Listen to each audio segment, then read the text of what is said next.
board. Awesome. Maybe what we can do is tell me what you are currently studying, the university you are attending, and where that is located in the United States. Okay, so I'm at Moravian College and I'm double majoring in biochemistry and mathematics at the moment. And Moravian is about 2 hours out of New York. Amazing.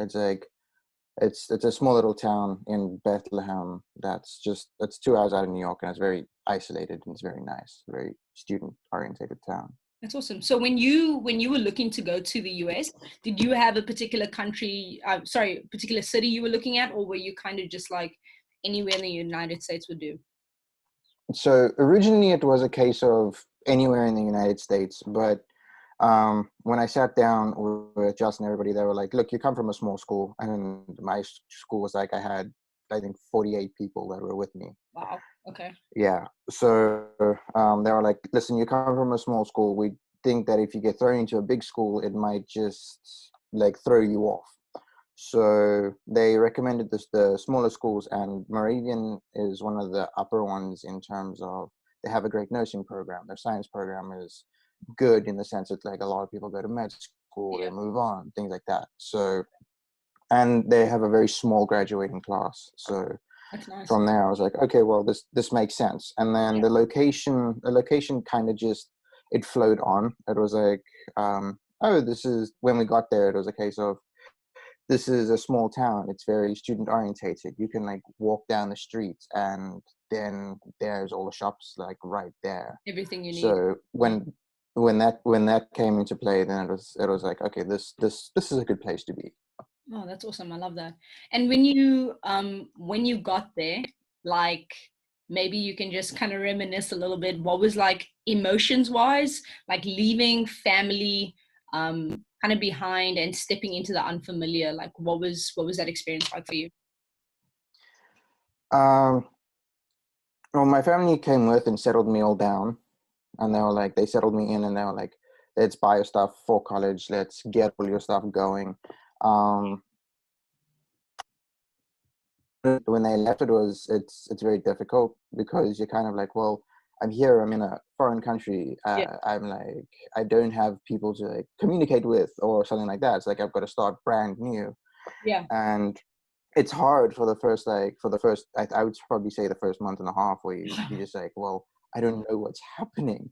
100%. And you just gotta stick with it. And the biggest part is that you gotta know that your family is like a phone call away. You can't just go down the stairs or go somewhere and be like, hey mom, hey dad, like how's your day?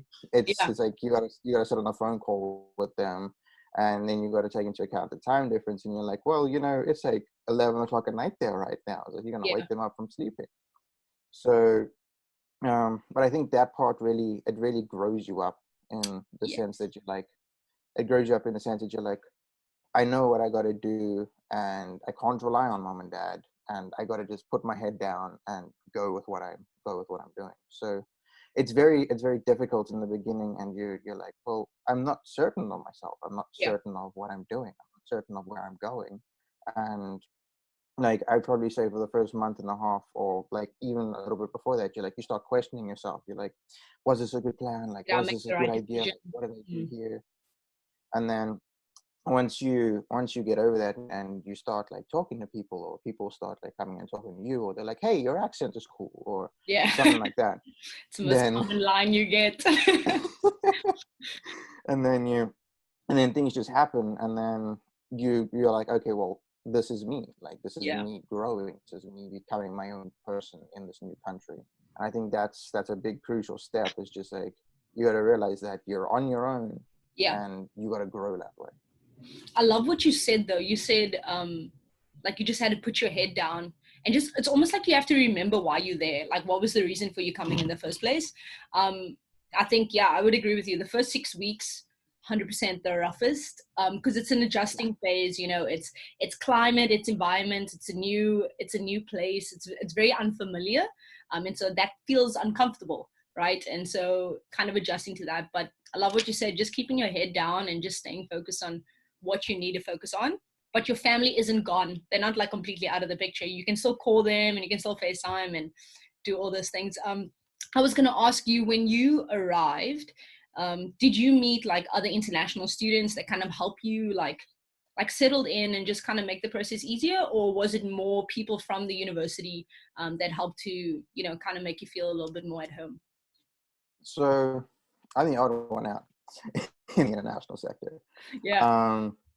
Um, because I walked in and I was like, hey, like, here we are. This is what we're doing. This is what's happening.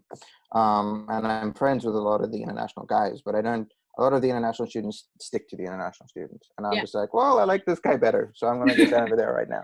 Yeah. So that's kind of how I work. But initially when I got there, there was another South African that came with me to the same college, and that was, you know, a good way to just be like, okay, there's some familiarity. Yeah. But then there's at my college there's a lot of Saudi people, there's a lot of like Chinese people, and then there was an Australian that came with me as well. So there's a lot of people that you interact with, and then you're like, well, you know, you're not the only person going through this.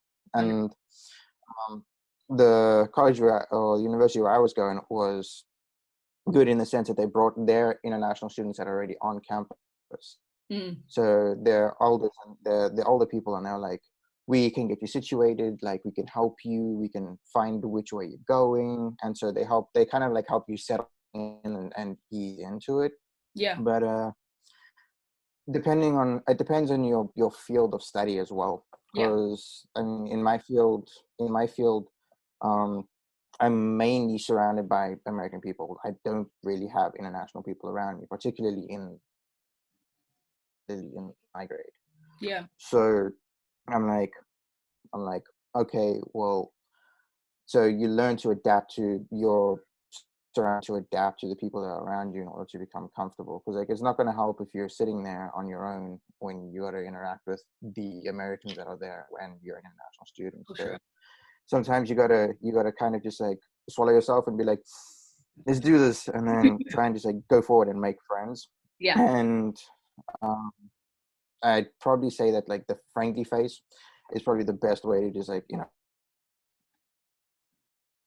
once that things just keep going forward and then you become relaxed. Yeah. I love that. Like you didn't stick, because I obviously was a student through WSS myself. And I don't want to say like that's something I did, but in the beginning I did because it was someone else who could relate. Someone else was going through the same thing I was going through. So like my first friends were Canadians, and we hung out all the time. They didn't also go home as often as I did. As a lot of other students did as well. So we kind of stayed on campus, obviously, the most of the time. But I agree with you. Like you have to make friends outside of international students, you know, because you're gonna be in classes with people who might be American, you know, and so you want to become friends with them as well. And for you, was it a big culture shock? Because like New York, in a sense, when people think New York, they think Times Square, like, you know, middle of the city, the hype and the buzz. But where you are currently at, like, did you find any sense of a culture, just like differences, and like how did you like kind of adapt to that? I would probably say there's no like real culture shock. It's just that people don't fully understand. Sometimes you have a different lingo, or sometimes you have a different way of speaking, and people are like, well, we don't understand what you're saying, so you got to kind of like adapt that way. Yeah. But in terms of like the culture or things like that, like I didn't really personally find a difference when I was in the US, because the US and South Africa to me are like kind of synchronous in a sense like that. So the only thing that I found was that like when you're driving down the street, you're like, hey, there's no wall. Like there's a house. So that's probably the biggest difference. And it's just that was the biggest thing. Besides that, it was just learning more to adapt to the way that the American lingo is, the way that the Americans think. Like that's probably the biggest way to do it, rather than be like, hey, like this is what we're doing. And, like this is me. It's just like it's a bit of an adaptation here and there to try and get everything together. Yeah, but it's also not changing who you are as a person. It's just kind of adapting to the culture that you're currently in. that's not saying you're just going with everything they say and do, and you just go for it. But it's just like being conscious. Like I remember going to Subway and ordering a sandwich and saying tomato instead of tomato, and they would look at me weird. And so like it's small things that they do. And I went to study in the South in Tennessee. What people would do is when they walked into someone else's home is they took their shoes off, because it was just a polite thing to do. So do the same thing. They'd call people, instead of, we say uncle this or auntie that, they say ma'am and sir. So it's changing things it's also to show respect. It's not that I don't agree with what you're doing. It's just I also want to be respectful to your culture, because I'm in their home ground. You know what I mean? So just be respectful of that as well. Yeah. And I was going to ask you. You stayed on campus all 4 years. Yes, I'm going back now on August 12th, actually. Okay. And what is like kind of room set up, just to give people like an idea, like do you stay in a dorm that's got communal bathrooms? What has your experience been like living in dorms for 4 years?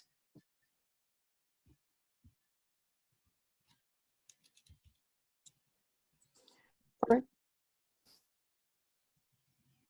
Can you hear me? So I've had, yeah, I can. I've had 3 very different experiences in dorming for 3 years so far. So the initial dorm that I was in, it was a two-man room. So it was me and my American roommate. And that one was mainly just like sorting out differences, working through it, like making sure that you and the person in the room are just like working through your differences, making sure that you're there. Yeah. Understanding that like this person might not be on the same schedule as you, or like understanding that sometimes this person also needs their privacy. Sometimes they need to be on their own. And then understanding that this person's going to bring their own friends into the space. Just understanding that like you're living in that kind of community. And I was on a crazy, we literally dubbed like crazy floor. So it was a lot of community, a lot of people coming together. Like we were out like until 4 a.m. some days, and we had nothing to do the next day, or we were snowed in or something like that.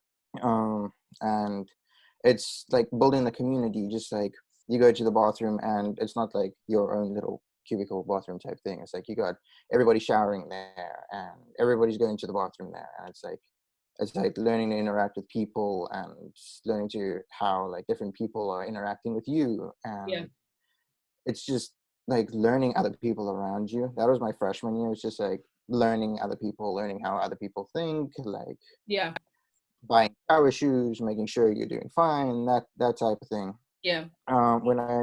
Then in my freshman year, I rushed to fraternity. And the second year I lived in the fraternity house. And that was my own single room. But the difference there was that sometimes there were brothers that were up at like 4 a.m. just like mucking around downstairs. Or on party weekends, it's like you're lying in the frat house and at a party station, and it's like you want to get sleep, but you got this massive speaker going on underneath you. So it's like, it's just like you got a different environment, so you got to adapt to the environment that you're in. And it's like then there you're a little bit closer to the people, because you're like, well, we're fraternity brothers, like we've rushed, we're brothers. We talk more about things that are like you internally and things like that. For sure. And then from the second year, from my sophomore year, I became an RA, and last year I was an RA for what we had. And that was a different sense, because now I was in a room by myself and I had my own suite, but then I was looking after a community as well, and learning about other people, and having people coming by and being like, hey, I have a problem, can you come and help me with it? Or telling people, listen, we have nurses over here that are writing an exam and at like 6 a.m. or environment. You need to understand the people going on around you, and then you need to understand where you fit into that environment, and then moving forward that way. Yeah. I think a lot of living in a dorm is just also just being considerate of the person next to you, and hoping they do the same with you. Yeah. But I think that's the biggest thing is just being considerate, and also, like you said, understanding that everyone's going to do things differently. Like some people, and that's the hard part, some people are night owls. They're just going to study through the night, where you prefer to sleep and rather wake up early in the morning, and so kind of just adjusting to that. But I think the biggest thing is just communicating with people and being like, hey, these are things I like when living with someone else. These are things I don't. And having that, like, air it out right in the beginning, so everyone knows, everyone's on the same page, makes it, super easy. But yeah, I think a dorm experience is like, you have so many memories from it. Like it's good and bad. Like you just never know how it's going to go. But I think that it's so pivotal. And I think it's such a key part of like studying, overseas, because you make friends really easy. Like, I mean, even for you said in a frat house, like that was so easy for you to make friends, and brothers essentially that you could have 10, 15, 20 years from now. And so I always love the idea of staying on campus, being involved in it, as many things as possible, and getting that full university and college experience. Yeah, for sure. I was going to ask you, did you ever work on campus or in any capacity like that, or you just mainly, obviously, just a full-time student? I work on campus. So I've done research on campus. I'm doing my honors project on campus this upcoming semester, and I work in the chemistry department as the stock boy, just like analyzing, looking at chemicals, and then I am an orgo prep TA.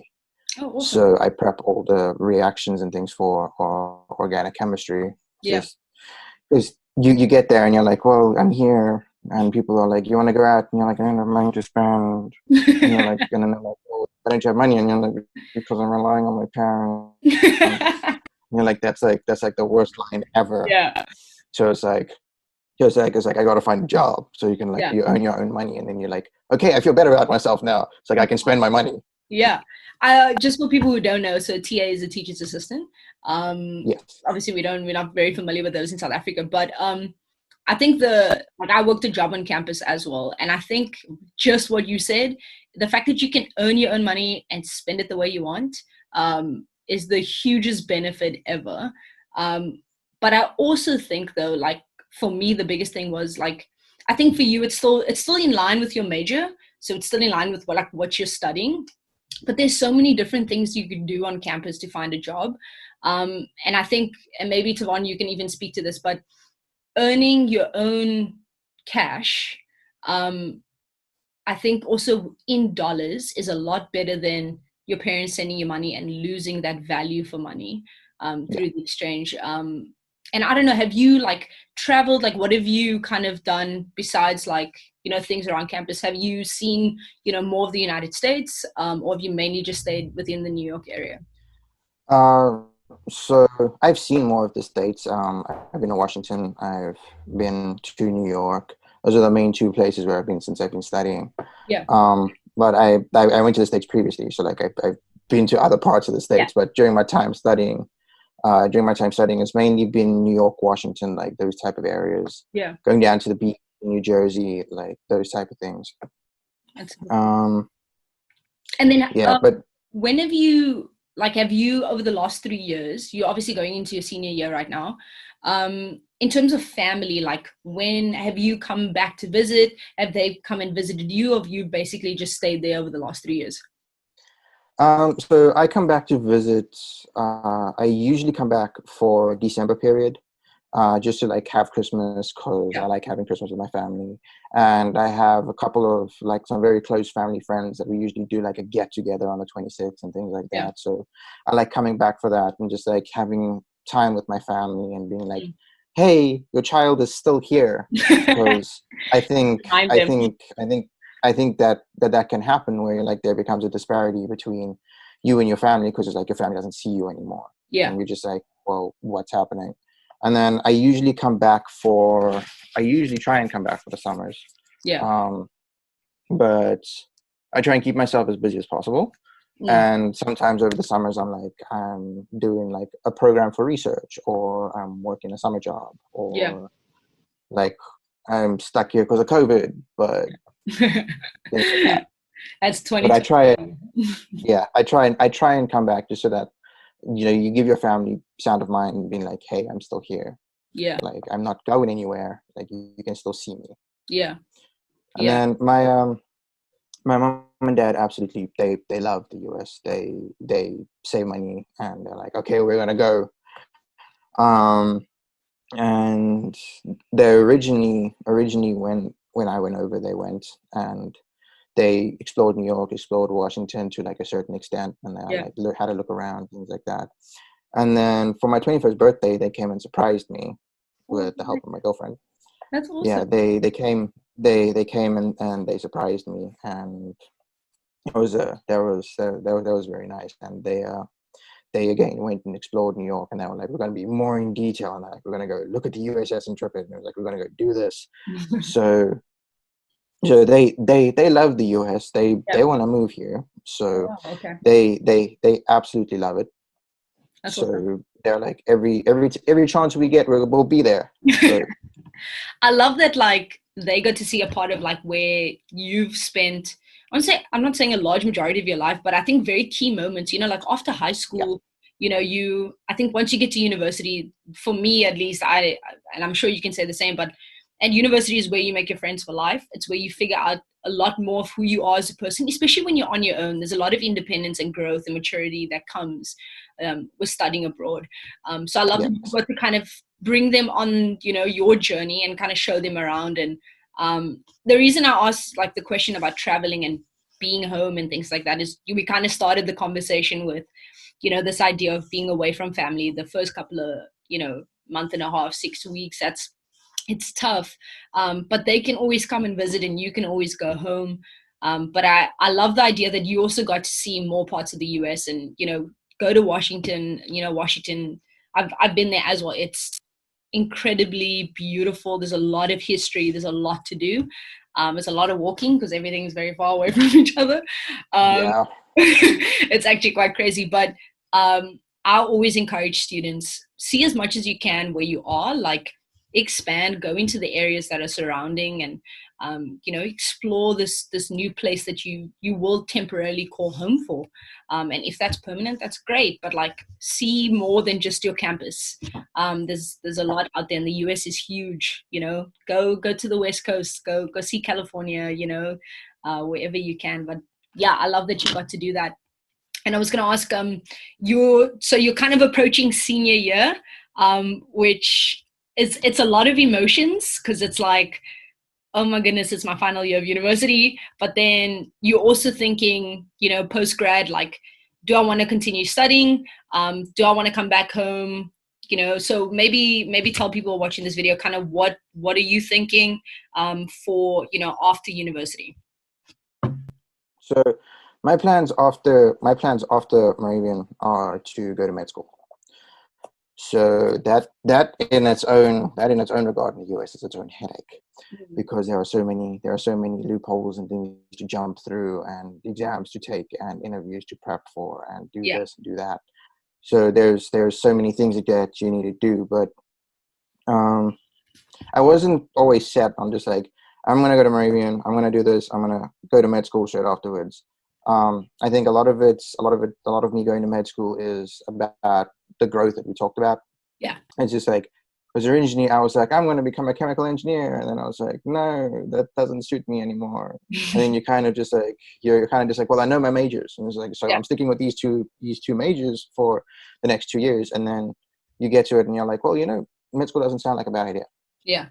So that's kind of my plan. So I'm going to med school afterwards, and I'm going to stick with that. And then I'm planning to stay in the US for like the rest of my life. So that's the plan. I just like, I've set up such a great friend basis here, and Yeah. I've met so many great people here, and I've made such good contact with professors and other people outside the university and everything like that, that it's just like, it makes sense to me to just like stay here. Yeah. So it just like you grow with the place that you're in, and then it just like eventually you're just like, this clicks. It's just like, this makes more sense for me to be here than anywhere else. Wow, I love that. I love that. And you, when you've been applying for med school, because I know you've taken your MCAT, and you've obviously been looking at med schools, are you set on the New York area, or are you kind of willing to go anywhere else in the United States, since there are so many different medical school programs all over the country? Yeah. So there's a large basis for the med school. So it depends on the kind of situation you want to be around. Yeah. So like, do you want to be in a relaxed area? Do you want to be like sitting in the middle of New York, going to like the Lennox Hospital? Like, what do you want to do? So I haven't put my foot down on like the specific place yet, but I know I want to be more situated towards the city area as opposed to like in the middle of the country. Yeah. So because I had an opportunity a while back to go to Australia and see their healthcare system. Oh, wow. And their healthcare system is like, yeah, you got to like go into the outback. And I was like, damn, that's rude. So since I came back from them, I was like, yeah, I want to be more situated in the city area, because like there's people around me, and I can just like walk down the street, have a conversation. There's like a restaurant I can go to that's down the road, like it's just public transport. Yeah. So I know I'm set on a city area, but I'm not 100% sure as to which place at the moment. Okay, awesome. But you still got time. I mean, you still got basically the whole of your senior year, so more than enough time to do that. Maybe just to end us off, if you could give maybe a student that's just, maybe we can take this two ways. Maybe a student that's on the fringes and trying to decide if they want to go overseas. If you could give them advice, and then maybe as a part to a student who's already been accepted, is already part of WSAS, and is very excited, what can you give them? So maybe we can start with a student who's not 100% sure about studying abroad. What would you say to them? Yeah, for not being 100% sure on studying abroad, I 10 out of 10 recommend it. It gives you a new perspective. It gives you a new perspective on yourself. It gives you a new perspective on life. It gives you a chance to make new friends and to just like explore the way you want to live your life. And it allows you to become your own person. And it grows you so much more than if you're at home, or like you go into university where you're like, hey, these are the same friends I had in high school, I now have in university. Yeah. It grows you. It makes you a person, and be like, I now know what group I want to fit in. I know how I want to move forward. So I 10 out of 10 recommend going. And the opportunities that you get outside of your own country is like amazing. Yeah. And because inside certain instances, you're like, I'm only here for 4 years, or I'm only here for 3-5 years. So you're like, I have these opportunities, I'm going to grab them and I'm going to run with them. So it makes you more opportunistic as well, to just like grab something and go for it. Yeah. That's incredible. So that's for a person who's not sure. For a person that's excited to come overseas and just like start going with it, like it's a wild ride. I'm not gonna be prepared. I'm not gonna say you're gonna get here and it's gonna be like, woo, let's do this first day out, I'm gonna just like whack it out of the park. No, that's not how it works. Like it's a roller coaster. You have your ups, you have your downs, but you definitely keep the excitement, and you just gotta like, you just keep your mind focused, know what you're there for. I think that's a key part. It's just know that you're there to study. Know that you're not there to experience a party, or you're not there to just like float along. Like you're there to study. You're there to get your degree and then see like the world around you. And I'd probably say that like if you're excited and you're ready to go with this whole program, or just like coming overseas, just grab it with open arms and just like Mm. run with it. Just grab it, hold on, and just don't let go, because it's Yeah. really amazing. Man, I love what you said. You said